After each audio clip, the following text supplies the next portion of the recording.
totally cooperating, just with life. Not doing anything, but I'll cooperate.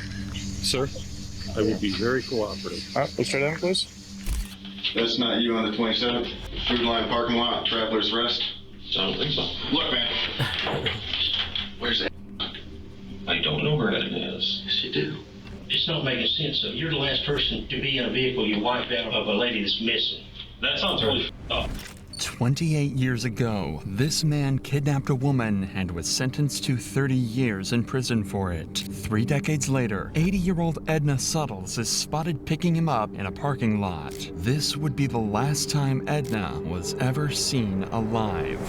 Days later, detectives traced Edna's movement and discovered CCTV footage of the same man driving Strikes again. her car. 30 years later, though, that's crazy. I ain't gonna lie.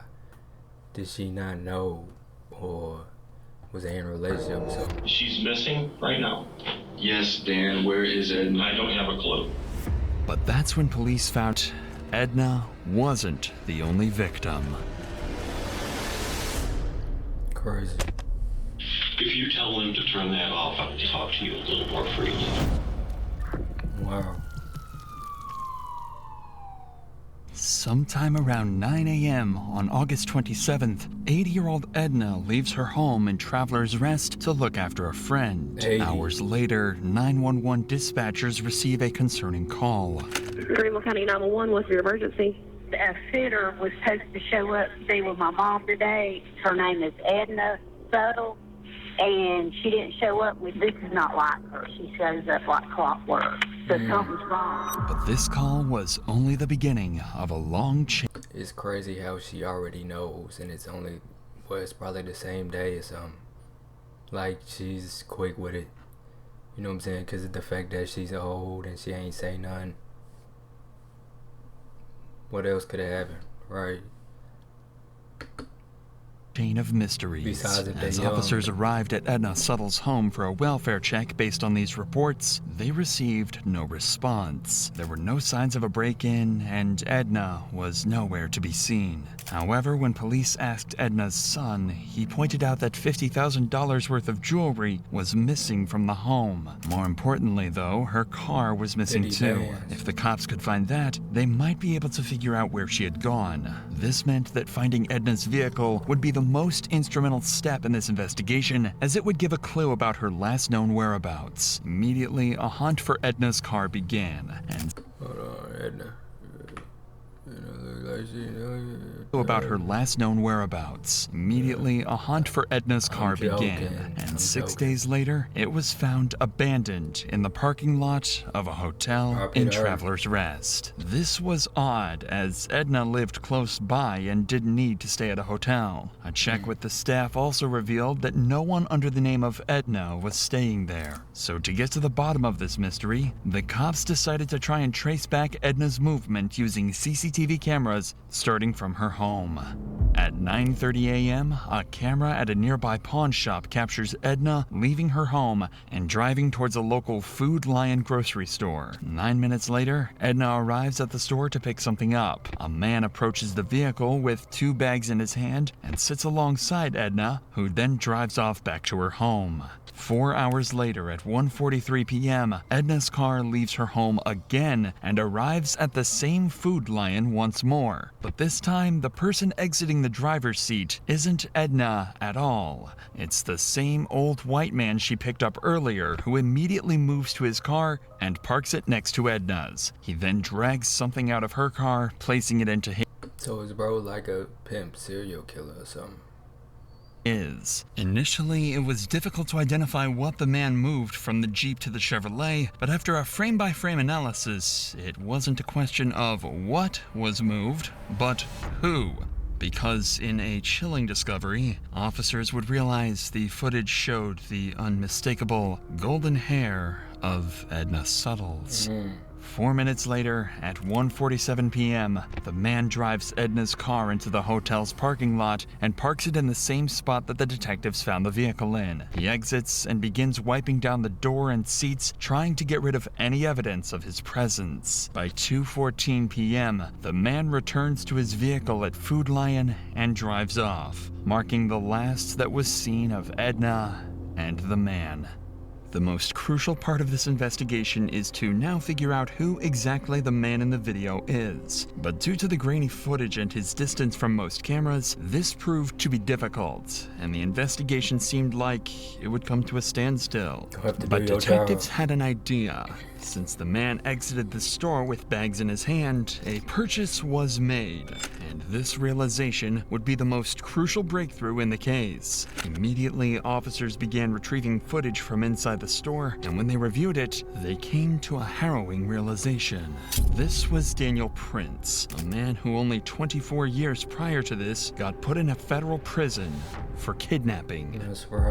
24 years prior to this incident, in 1997, Daniel was responsible for the kidnapping of a woman in Michigan. He had her tied up, shackled her hands, and it was by sheer luck that she managed to free herself before escaping. Even though he was sentenced to a maximum of 30 years for this crime, he was released by 2009 on parole. But the worst was yet to come.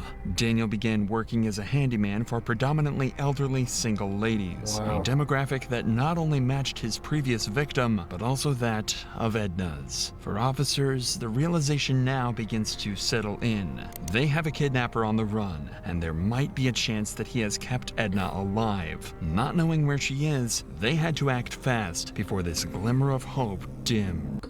So bro goes to jail for kidnapping, and he works with ladies who they know is more vulnerable, but not only that, they are older ladies. It's just crazy. Even with this disturbing past, detectives didn't have enough evidence to press strong charges for kidnap murder.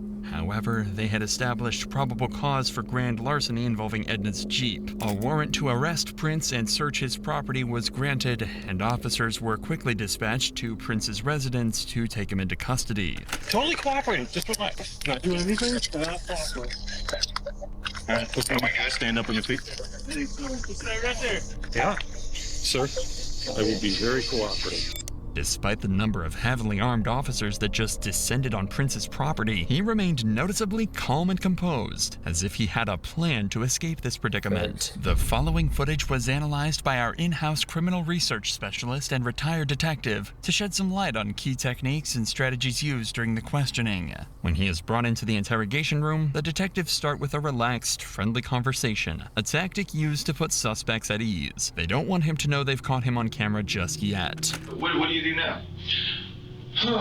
I do a lot of home remodeling, home repairs. I lay a lot of tile, and I got a customer base that has me doing stuff. Okay, so why Boston, North Carolina, come all the way down from, say, Michigan or Wisconsin? Okay, here, this is real easy. I'm originally from the east side of the state of Michigan, but I was in prison in Michigan for a while, and when I paroled to the west side of the state. Okay. What'd you get locked up for? Because you said you got paroled. I was locked up for a kidnapping charge. Okay. And I did 13 and a half years for that. Oh, wow. I did 1.5 years for a false statement on a vehicle title. You know, when they're not sure if they're going to make something, they want something to hold you with. So the false statement, that's all that was. The kidnapping,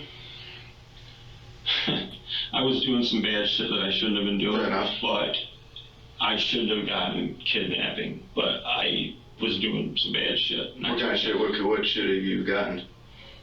I really don't want to say. We're just bullshitting. We're just bullshitting. Nothing when you're talking to two police detectives in a room. It's just bullshit. Okay, I've been through the system enough to know that. Yeah. All I'm going to say about that is I did my time, I made my first parole, and I haven't been in trouble since. Hey, and that's great to know. You know, a lot of people, especially being what you've been through, they come out and they go right back to it. Just because he's a convicted criminal doesn't mean he's involved in Edna's disappearance, but the evidence the detectives have paints a different picture altogether from the hard-working, reformed criminal he claimed to be. I'll talk to you about August 27th, 2021 of this year. What day of the week was that? Oh, it was a Friday. Okay. Okay, so specifically the 27th. Mm-hmm. What, 2 weeks ago? Do you remember where you were at? Not specifically. Where do you think you were at? I've been going all over the place. I've been back and forth to Charlotte. I've been down to South Carolina. Like, where's your jobs in South Carolina taking you? Actually, I was down to Traveler's Rest, but I don't know if it was Friday or Thursday. I know I'd been there earlier that week. But you don't remember which day specifically? No, it was either Thursday or Friday. What kind of job were you working on? I wasn't. You wasn't? I wasn't. This lady had talked to me several times. I'd been down to her house 2 or 3 times. We kind of got to be friends. This woman has so many damn problems, mostly her daughter. She would call me and have me come down there. Okay. She said she needed to have money at one point in time to help her daughter because her daughter was in jail. Then she needed money another time because she was hiring a private investigator. Because her son-in-law she talked to me all kinds of stuff about it. We got to be pretty good friends about stuff like that. Okay. How'd you meet her initially? Years ago. Okay. Years ago, it was somebody given me her name or number, or my name and number. Here, the detectives are analyzing his behavior and allowing Prince to dig a hole for himself that he's going to struggle to escape from. When they reveal they know the truth, he's going to try and deny his guilt, even when the evidence speaks for itself. What you're telling us is that's not you on the 27th? Food Line parking lot, Traveler's Rest? I don't think so. That's not you. That's me. Where's that? Food Line, August 27th, 2021, 9:20. See how they waited? He waited until they showed a clear picture of him to say, yeah, that's me. 23, Okay. 32 seconds. Ringing a bell? Yep. Yeah, I went down to Food Line. Okay. Yeah. Yeah. So what were you doing down there that day?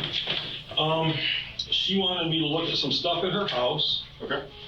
And she picked me up at Food Line because she wanted me with her when she was gonna go meet some guy for private investigator. Okay. Yeah. Tell us about that. She wanted me to meet her down there. Okay. She was nervous because she says, I'm not sure I trust this guy. And she knows I've been in the military. And she says, will you meet me? She wanted me to see if this guy was going to meet her where he was supposed to meet her. Do you know where? There was a hotel lobby that he had finally said, meet me at the hotel. Okay. She says, drive up there and see if he's there. And I drove up there, and things are starting to sound really squirrely to me. This is a common deflective behavior. Prince is not only trying to deflect suspicion away from himself, he's trying to point suspicion directly at someone else. In this case, the private investigator. According to Prince, Edna wanted to meet the private investigator the day before she was reported missing, even though she didn't feel safe meeting him alone. Luckily, detectives have seen the whole thing on camera, and it completely contradicts everything Prince is saying. What were you driving? I was driving a blue car. Wife's car or your car? My wife's car. So that's y'all coming down 25, you and her together? Wow, and he got a wife too. It could be. Okay, because that's her car. That's about 13:45 on the 27th. Okay. So you're with her there? Yeah. Okay. I guess. Yeah. I'm not saying yeah. I'm just saying that could be her. Yeah, it's a different angle. I mean, we've watched this car, right? Okay. Here's y'all in the hotel parking lot. Okay. Yeah. Oh look, there's y'all backing in. Yeah. And a couple of different copies of it. Backing in. Yeah. Oh look, you get out. Nobody else gets out. I told you that. You're walking around the car. Yeah. You wipe the entire car down. Because I was worried. You were worried. There's you walking across the parking lot in front of Little Caesars. Mm-hmm. And there's you getting back into your car and driving away. Oh, she's with me. Look, man, you are a good dude. I honestly do believe that you, No, you don't. Screwed up years and years ago. Prince seems visibly stunned by the amount of photographic evidence the detective is showing him, and even though it can't be refuted, Prince is going to try and lie his way out of it. But that's not the only evidence detectives manage to find along the way, as there's mud on the wheels of Prince's car, leading detectives to believe he drove off-road to either kill Edna or to dump her body. And this is when we arrive at the pivotal moment where Prince's story starts to fall apart. You're not a bad guy. Right. Nobody is saying that you're some evil, twisted dude. Mm-hmm. Okay? We need to know where it is. Carol. We've processed the car. We found the dirt. Where did you go off-road? I never Where did you leave? Oh, I can tell you exactly where she and I had gone off road. Please. When we were going from 25 south, there was, off to the right, there was a truck with a trailer and another vehicle there that had a for sale sign on it. And it looked like an older truck. And I needed a work truck. And I went ahead and I pulled in and with her, and then we pulled out. And it was right there on 25. Even in the face of such overwhelming evidence, Prince still denies any wrongdoing and even tries to take control of the situation. But detectives have him cornered, and he's quickly starting to struggle to maintain his composure. Where's right now? Her family is desperately looking for her. She's missing right now. Yes, Dan, where is Ed? I don't have a clue. I dropped her off at her house. Dan, please listen. You did not drop her off at her house. We have followed that car the entire day up and down 25. There's a number of minutes that are unaccounted for that are not by her house. Which car? Mine or hers? Dan, stop playing games. You know what When I got, okay, I can help you here. Okay. You gotta give me a second. You gotta let me answer the questions when they're asked. When I dropped her vehicle off looking for the guy, she said she wanted me to take her and drive around in my vehicle. So I left her vehicle. I went down to Food Lion and she was in my vehicle with me. And I dropped her off at home. Dan, we watched the video. She is not. The car sits there. It sits there, man. No, not in her car. Never. My car. We I watched you dropped go her back off to with Food my Lion. car. You did not drop anyone off, man. I picked her back up. She sat in my car at Food Lion. No, you're not lying. He dropped a dead body off. That's what he did. You know, that shit was tied He up did something. not. The detectives are beginning to apply more pressure on Prince, knowing everything he's telling them is a lie. But he continues to stay on the defense, even trying to brush off the fact that he might have destroyed potential evidence. I don't know where it is. Yes, you do. No, I don't. Dan. Let's go back to why you wiped the car down. What you said you were worried about what? The only thing I did was because I knew I'd been in and out of her car all the time with her. I'm like, there is no way in hell I'm going to just leave this thing here because she's got somebody that's after her. Prince tries to deflect suspicion again by suggesting Edna may have been in some kind of danger, but he doesn't realize just how prepared these detectives are. Who would be after her? Who's after her? That guy with the truck, she said she didn't trust him. The PI? Yeah, that's somebody she hired as a PI. His story's totally different. He's been doing work for her. I mean, on the son-in-law thing. We've interviewed. He had he didn't meet with her today. So that's Right, that's why I said she hired another PI. I'm sure you're recording this. It's not making sense. You're the last person to be in a vehicle you wiped out of a lady that's missing. That sounds really fun. It does. That's why we're here. I've been real honest with you guys. I told you what was going on. The detectives managed to get Prince to admit he was with Edna on the day she disappeared. While Prince tried to convince them he was helping her meet a suspicious private investigator, they know it's a desperate attempt to deflect suspicion and distance himself from the crime. Prince insisted he dropped Edna off at her home, safe and well. But the detectives established that he was the last person to see her alive. And because of this interrogation, they locked him into a lie that would eventually lead to a chilling confession. When detectives search Prince's property, they find several automatic weapons. Because of his previous convictions, he's forbidden from owning any firearms. That means he could be facing a federal charge and be detained for even longer. While he's detained, they continue to search his land and find one of the most crucial pieces of evidence yet, a yogurt cup. This is the yogurt he bought shortly before Edna disappeared, and it's laced with a cocktail of drugs. Lorazepam, tramadol, and cyclobenzaprine can cause central nervous system depression when they're combined. When this happens, the body's neurological functions slow down. In other words, you're under sedation, exactly as Edna was in the parking lot when she was seen in Prince's car. After feeding her the laced yogurt, there's nothing Edna can do to stop him, and she's led away to her death at the hands of this sadistic killer. Prince begins to realize realize he's cornered and has nowhere to run, so they bring him back in for more questioning, where he makes a full confession as he admits to 3 more murders, including those of Lee Goodman, Dolores Sellers, and her daughter, Nancy Rigo. The first victim was Dolores. Daniel had euthanized Dolores Sellers at the request of her daughter, Nancy Rigo. However, and it'd be crazy because, like, they don't get caught the first time usually. Like, it's until after they do it, you know, and then one eventually just catches on. Nancy began to have second thoughts and wanted to contact the police, putting her directly in the crosshairs of Daniel Prince, a mentally disturbed serial killer. Nancy Rigo was now his second victim. Even worse is the fact that for several years, Daniel began receiving Nancy's social security checks because she had given him her power of attorney. Moreover, the search of Daniel's property would also reveal several of Nancy's documents. Since 2017, after her murder, Daniel pretended to be Nancy by sending her family emails and messages in an attempt to prevent them from thinking that she was dead. Daniel's third victim was Lee Goodman.